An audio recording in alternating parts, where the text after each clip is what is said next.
on blast. So let's switch over to the Western Conference, and I'm going to go backwards. I know we started with the top seeds in the last, when we were talking about the East, but as we go to the West, let's start here. The 4-5 matchup, which for a lot of reasons is super interesting.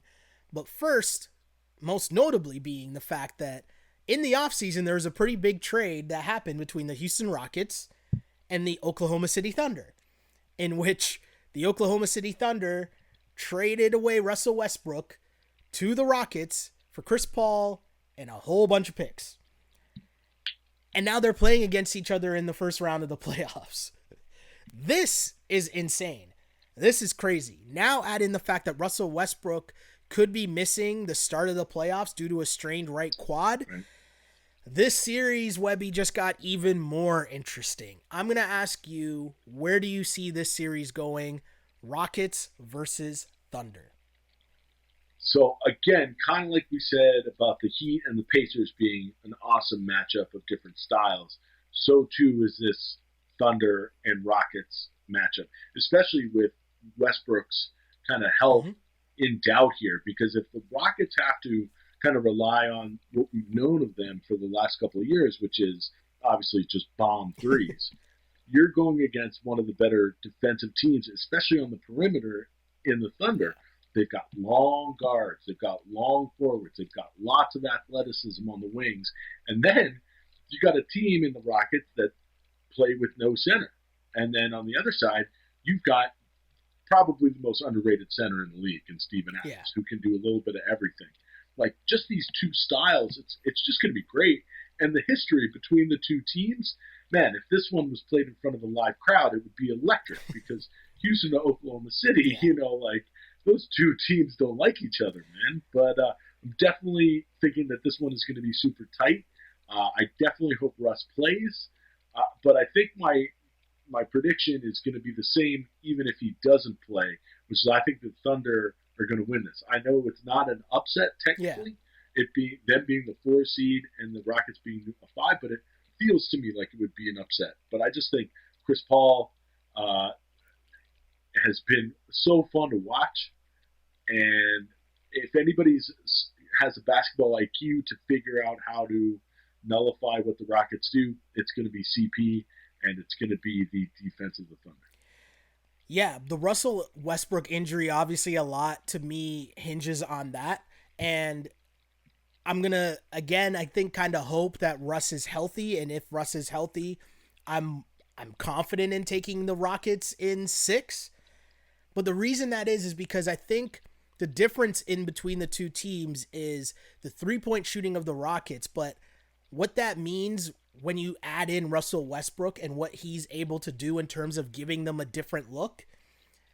Yeah, that to a me, different gear, right? Yeah, it just changes the whole thing. And James Harden, his playoff failures, I don't know if you want to call them failures. I don't know how you want to phrase documented. Well documented. His struggles at times in the playoffs, super well documented. And I think in moments in the past, they couldn't sustain James Harden having a bad game. Well, Russell Westbrook allows that to happen. Russell Westbrook can pick up the slack driving to the basket if James Harden doesn't have it going from a shooting night. And there's a couple things here. So Russ will be huge, but on the flip side, you mentioned OKC's defense. Shouts to our Canadian kid, Lou Dort, who's going to get a bunch of minutes probably just out there chasing around James Harden, making life difficult on James Harden. Great defensive stoppers, had a really good season. But it's going to be super interesting to see how this plays out. I'm super interested because the Rockets don't play defense, but it's not like OKC has a high-powered offense. They have a pretty good offense, but it's more of a half-court. But nothing that's going to blow you out of the water. Yeah. So if the Rockets are firing on all cylinders, it could just be a game where they win based off the math, right? Of them just shooting more threes than the Thunder can keep up with. But that's where it comes down to your man's Chris Paul. Yeah. And if I'm the Rockets, that's the part that scares me. Because Chris Paul is already a gamer, but now you're giving him the added motivation of y'all didn't think I was good enough. That's right. Woo! And like I say, it just like say what you will about Chris Paul, his playoff failures are also well Mm-hmm. documented. But just a bigger brain in the NBA in terms of what's going on the court, there isn't one. Yeah. Like Chris Paul is basically like having another coach out there on the court, and with all these young guys and him directing the play, whether it's on offense or defense, against this style, I could see this being a big kind of stumbling block for the Rockets. That's why I am taking the Thunder in 7. Yeah, I just think that the chess pieces, man. I mean, I got Rockets in 6, you got Thunder in 7. It's going to come down to coaching and the chess moves because it's, as you mentioned, Steven Adams versus small ball. Who's going to win that battle in terms of can you keep Steven Adams on the floor? And then it's about injury concerns. Can Chris Paul consistently handle this grind that's going to be a big time game every other day? And then the injury to Russ.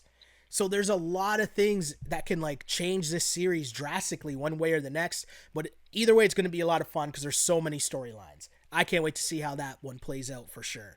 And Yeah, it's a good one. That's like honestly, other than the 1-8 and 2-7 in the East, these are all pretty good. yeah, no, totally agree with you, my dude. Totally agree with you.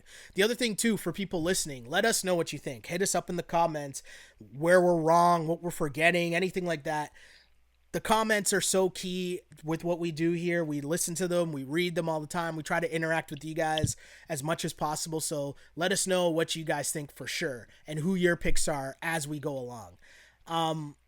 As we go to the 3-6 matchup in the West, it's Denver Nuggets taking on the Utah Jazz.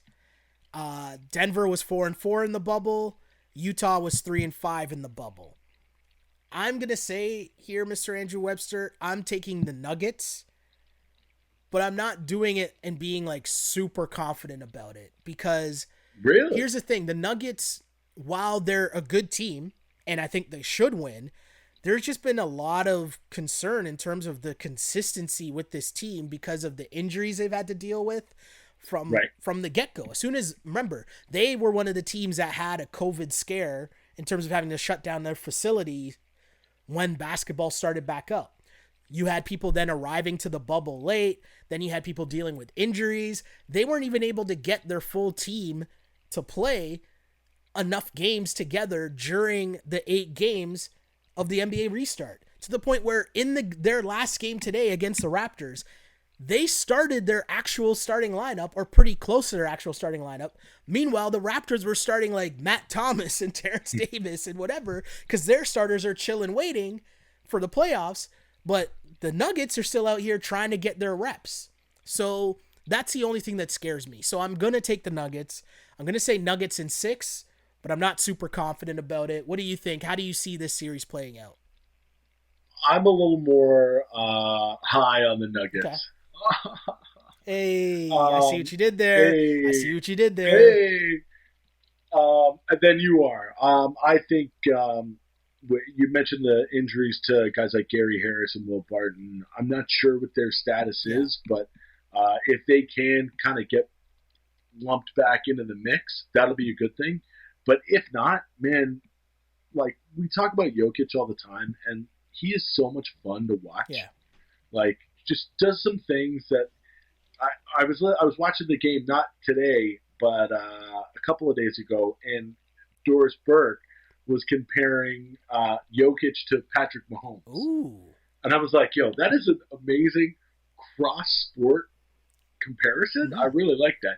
Just the way that he will put the ball to where only you can get it. Yeah. Like, he is just unbelievable. And that matchup between he and Gobert, who's probably the best defensive big man up there with Steven Adams in the league, that's going to be amazing.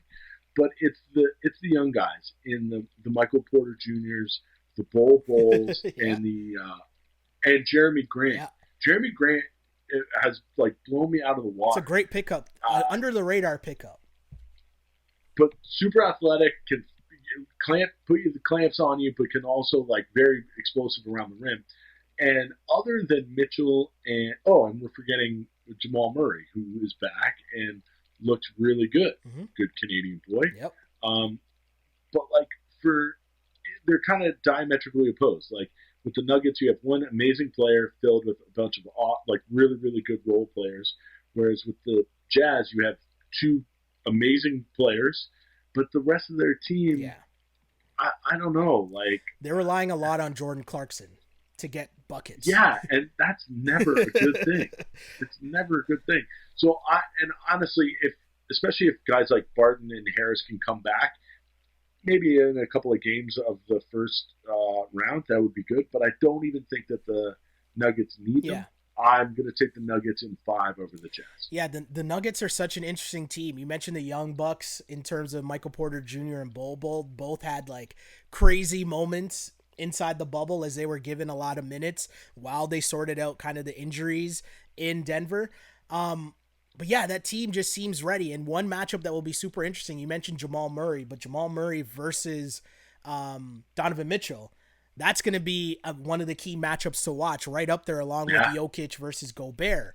And this series could come down to those two matchups. And I find that to be very interesting because it's kind of even, but it's further to your point that you just made, the rest of the Nuggets in comparison to the rest of the Jazz. Of the Jazz, right? Yeah. You got to go with the Nuggets. I'd rather have guys like Jeremy Grant. Yeah, totally. That should be a pretty good series. I think a basketball head series in terms of, real basketball fans could watch that and appreciate that series. But I think on paper, the average fan might be like, I don't know about Jazz Nuggets. Oh, Jokic against Gobert is just going to be like, if you like good play of the big guys, that's two of the best in the biz right there. For sure. Should be a lot of fun. Move on to the 2 versus 7 matchup, and it's the Clippers. Again, super spicy. Super spicy. Clippers, who are 5-3 in the bubble, versus your man's Luka Doncic and the 3-5 Dallas Mavericks bubble record. Now, obviously that doesn't really matter. They were pretty much set into their 7th seed, but how do you see this series playing out between the Mavs and the Clip Show? Shelly, I would love to come out here and give you the big fire take that not only the Mavs going to win, but the Mavs are going to win in 6 games. Okay. And this is going to be an absolutely coming out party for Luka and Porzingis and Tim Hardaway Jr., but I can't do it. I can't do it. This team, they collapse down the stretch. Yeah. They've shown me nothing in terms of like shutting the door on teams when you need to shut the door on teams. Yeah. It's almost embarrassing because they have a fantastic coach. Like Rick Carlisle is honestly like one of the best coaches in the league. Correct. And he's got two almost perfect offensive players that you would think could just take over games and run you out of the gym in Luka and Porzingis. But, man, it's just not going to happen. It's like maybe if they were going up, if they had made that jump to the 6th seed and were playing Denver, then I would feel way more confident. But they're going into a wood chipper because you want to talk about getting the clamps put on you. Like, this Clippers team is defensively just going to – they're going to eat your soul, especially down the stretch when your closers are out there and it's like Kawhi, Paul George, and if they have to put Pat Beverly out there too, it's just going to be ugly for the Mavs. So again, I'd love to give you this like amazing, like big, confident, upset pick 7-2, but man, I can't do it. I got the Clippers winning this one in 6. Yeah, I think it could be 6. I could see it even as in 5, depending on how serious the Clippers are in terms of taking care of business and just winning games because you want to give Kawhi, Paul George the added rest by ending your series early. I think this series will personify the fact that the Mavs are probably 2 years away from being 2 years away from being a championship contender.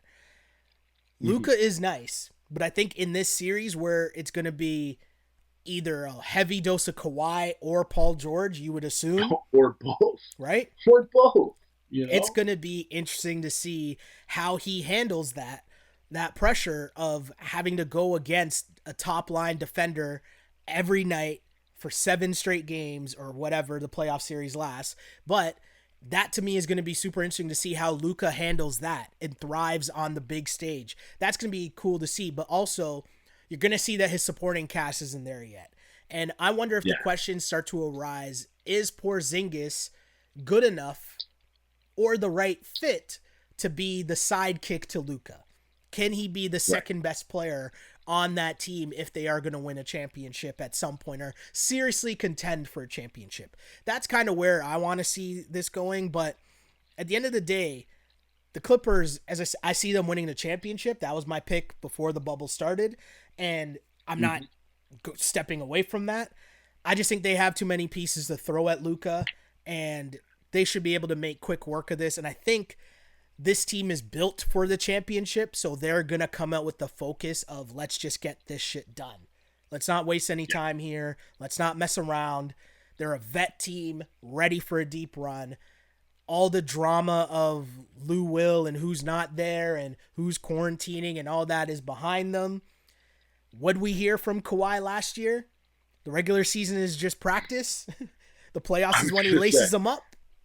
All right. I was gonna say, Shelly, we're gonna see something in this Clippers series that we haven't seen since the Raptors won the championship, and that's playoff Kawhi. Playoff Kawhi. We know that's a thing. I can't wait to see it. It's a It's going to be fun. dangerous thing. It's going to be fun. I'd say Clippers in 5. I'm going to say Clippers in 5.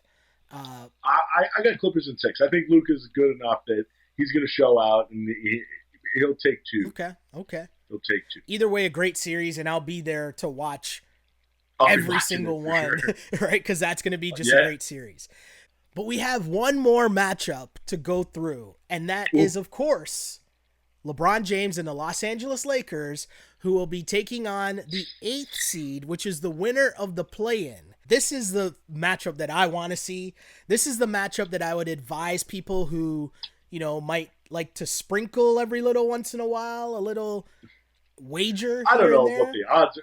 Are you going to I'm get good odds on the Blazers for that game? I'm just saying that if you are someone that tends to do that, you have some disposable income, it might be worth a little sprinkle on the Blazers to beat the Lakers in this series. Now, would I bet a lot of money on that? No. Am I, in fact, picking the Blazers to win the series? No. But I'm just saying that I think the Blazers are going to give them a go. And the reason Yeah. is it's been well documented. Obviously, we know what Dame's doing, but what you might not have been paying attention to is what has been happening to the Lakers whenever they play good guards. Chris Paul gave them the Yeah. business. Kyle Lowry gave them the business. And a big thing we just talked about in terms of the other series, in terms of playing every other night, is that LeBron James is in year 17. Okay? So asking LeBron James to come out and do what we've seen from LeBron James night in, night out, but now do it every other night for the next 2 months, that's a lot to ask for. So it comes down to Anthony Davis. They're going to go as far as Anthony Davis continues to put up the Shaq numbers that I alluded to earlier on in the pod.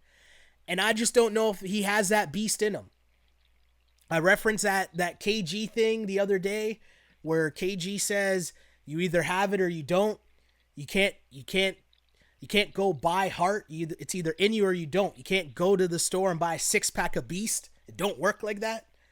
Does Anthony Davis have it in him to go in, night out, and put in the mega work that LeBron James expects him to have and put in night and night out?